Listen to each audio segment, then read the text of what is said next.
MPPSC 2019 में OBC आरक्षण मामला 27% या 14%। नमस्कार, आप देख रहे हैं विंध्य फर्स्ट, मैं आपके साथ उर्वशी। इस कहानी की शुरुआत होती है साल 2018 के विधानसभा चुनाव से। कांग्रेस अपने घोषणा पत्र में ओबीसी वर्ग को सरकारी नौकरियों में 27% आरक्षण देने की बात शामिल करती है। 11 दिसंबर 2018 को चुनाव का परिणाम आता है। मध्य प्रदेश में कांग्रेस की सरकार बनती है और 1994 रिजर्वेशन एक्ट के तहत ओबीसी वर्ग का आरक्षण 14% से बढ़ाकर 27% करने का अध्यादेश लाती है। इसके बाद मध्य प्रदेश लोक सेवा आयोग लंबे इंतजार के बाद 14 नवंबर 2019 को एमपीपीएससी परीक्षा 2019 के लिए नोटिफिकेशन जारी करती है। एमपीपीएससी के तहत डिप्टी कलेक्टर, डीएसपी सहित 571 प्रशासनिक पदों पर भर्ती की जानी थी। प्रारंभिक परीक्षा की डेट 12 जनवरी 2020 रखी गई। प्रारंभिक परीक्षा का परिणाम 20 दिसंबर 2020 को घोषित हुआ। मुख्य परीक्षा 21 मार्च और 26 मार्च 2021 को कोविड के चलते लेट हुई और इसके नतीजे 31 दिसंबर 2021 को घोषित हुए। 7 अप्रैल 2022 को जबलपुर हाई कोर्ट ने एमपीपीएससी 2019 के प्रारंभिक और मुख्य परीक्षा परिणामों को रद्द कर दिया। न्यायालय द्वारा एमपीपीएससी 2019 के लिए घोषित आरक्षण से संबंधित नियमों के विरुद्ध दायर याचिका पर फैसला सुनाया गया। साथ ही उच्च न्यायालय ने आयोग को आदेश दिया कि इन परीक्षाओं के लिए फिर से नतीजे की घोषणा करे, जो कि पुराने नियमों के आधार पर हो। मध्य प्रदेश राज्य सरकार द्वारा राज्य व अन्य सेवाओं में आरक्षण से संबंधित नियमों में 17 फरवरी 2020 को संशोधन किया गया था। यह नियम लंबे समय तक विवादित रहा और कोर्ट में इसे लेकर चुनौती दी गई। इसके बाद उच्च न्यायालय ने यह फैसला लिया। 16 फरवरी 2022 को MP high court OBC reservation को लेकर आदेश जारी करती है, जिसमें 14% से ज्यादा आरक्षण न देने का निर्देश देती है। वहीं अब थोड़ी सी बात कर लेते हैं मध्य प्रदेश की सरकार की।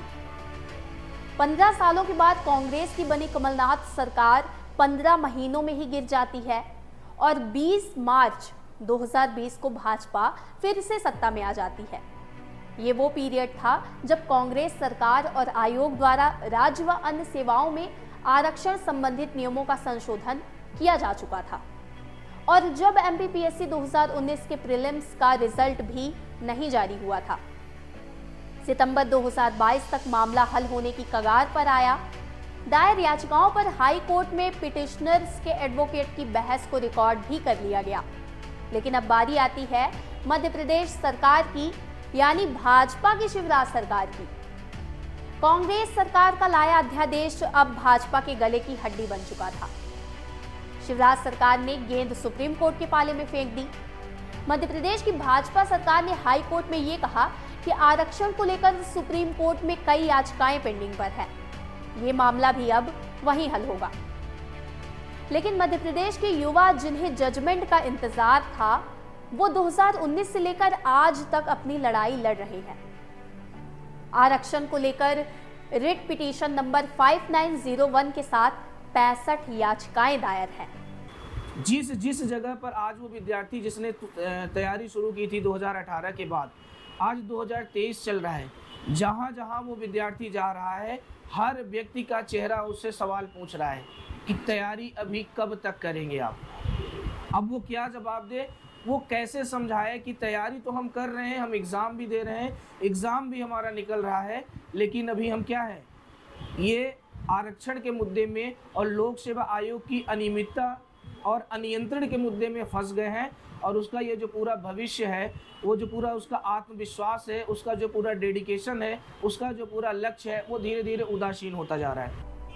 सर्वोच्च न्यायालय की संवैधानिक पीठ ने इंदिरा साहनी की याचिका पर ऐतिहासिक फैसला सुनाते हुए 1992 में आरक्षण की अधिकतम सीमा 50% तय कर दी है। इस फैसले में कोर्ट ने ओबीसी वर्ग के लिए 27% आरक्षण को जायज भी ठहराया था। यह फैसला इसलिए ऐतिहासिक माना जाता है जिसने जातिगत आरक्षण की सीमा तय कर दी थी, क्योंकि राजनीतिक कारणों से आरक्षण बढ़ता ही जा रहा था। यह फैसला 9 जजों की लार्जर बेंच ने दिया था। इस फैसले के बाद अनेक बार इस फैसले पर पुनर्विचार की मांग की गई, लेकिन सुप्रीम कोर्ट ने इस पर पुनर्विचार से इनकार कर दिया। लेकिन कई राज्यों ने इसके बाद भी 50% आरक्षण सीमा को लांघा है। तमिलनाडु में तो सामान्य वर्ग और क्रीमी लेयर के नाम पर 69% तक आरक्षण है। वहीं मध्य प्रदेश ने सरकारी नौकरियों में अन्य पिछड़ा वर्ग को 27% आरक्षण लागू किए जाने का प्रावधान कर चुका था, जिससे मध्य प्रदेश में पहले से लागू आरक्षण का प्रतिशत 73% हो गया है। इस मामले में भाजपा सरकार की चुप्पी साधने की वजह थी। इस मसले को आज 4 साल हो गए हैं। अंजाम तक पहुंचने के बजाय उलझनों की खिचड़ी बन चुकी है। ऐसे में सवाल उठता है कि भाजपा सरकार ने इसे सुलझाने का कोई प्रयास नहीं किया, या यूं कहें सरकार ओबीसी आरक्षण 27% मामले को सुलझाना ही नहीं चाहती। एमपीपीएससी के वो तमाम पीड़ित अभ्यर्थी 90% युवा हैं जो सरकार की राजनीति का शिकार हुए हैं। तो 2019 वाला जो मैटर था तब कोई आइडिया नहीं था कि इतना लंबा खिंचेगा। तब 2023 चल रहा है, आज भी वो मैटर इतना क्लियर नहीं है।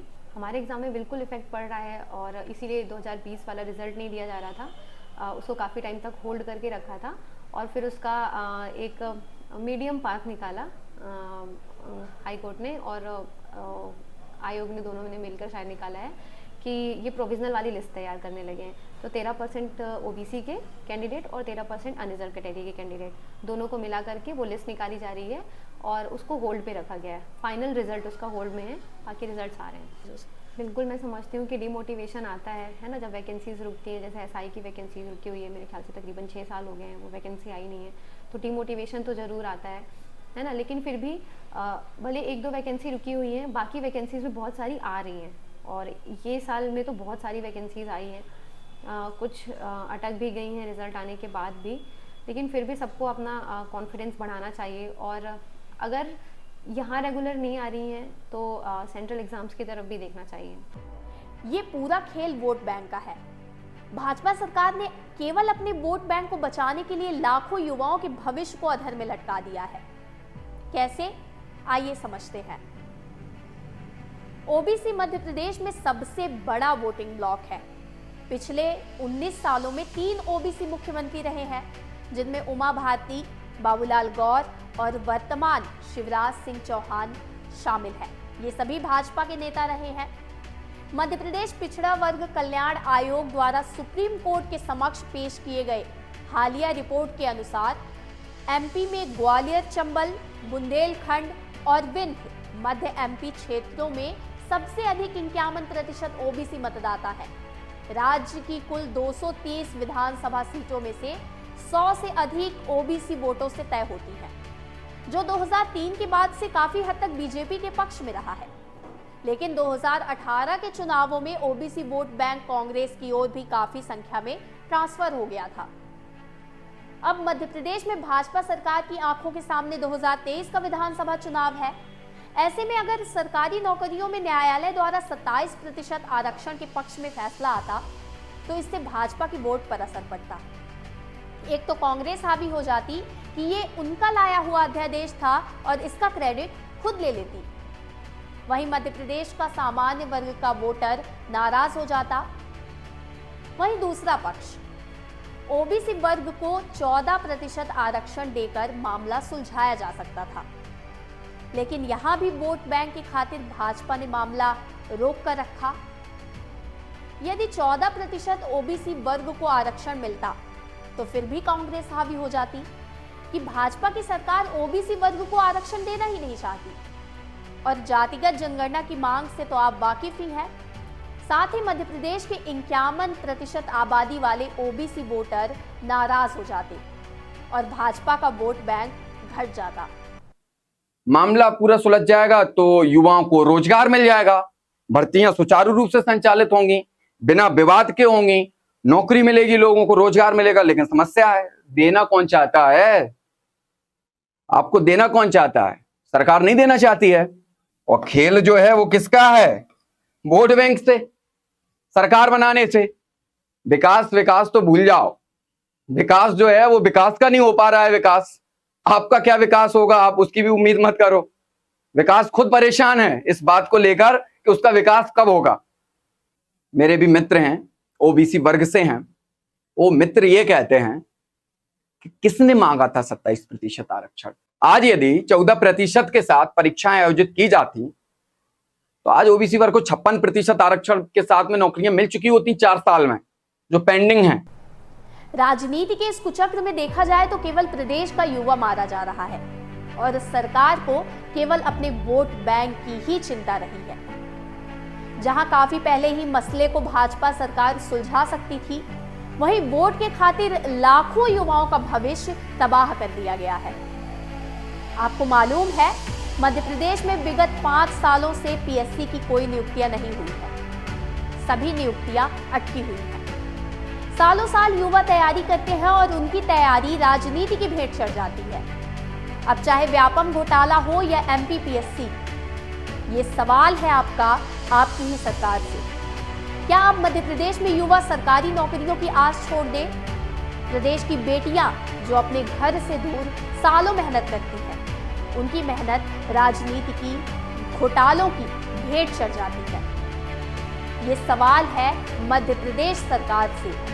उनकी नजर में कहां है युवा, कहां है आप, कहां है आपके बच्चों का भविष्य? विचार कीजिए और पूछिए, क्योंकि चुप रहना विकल्प नहीं।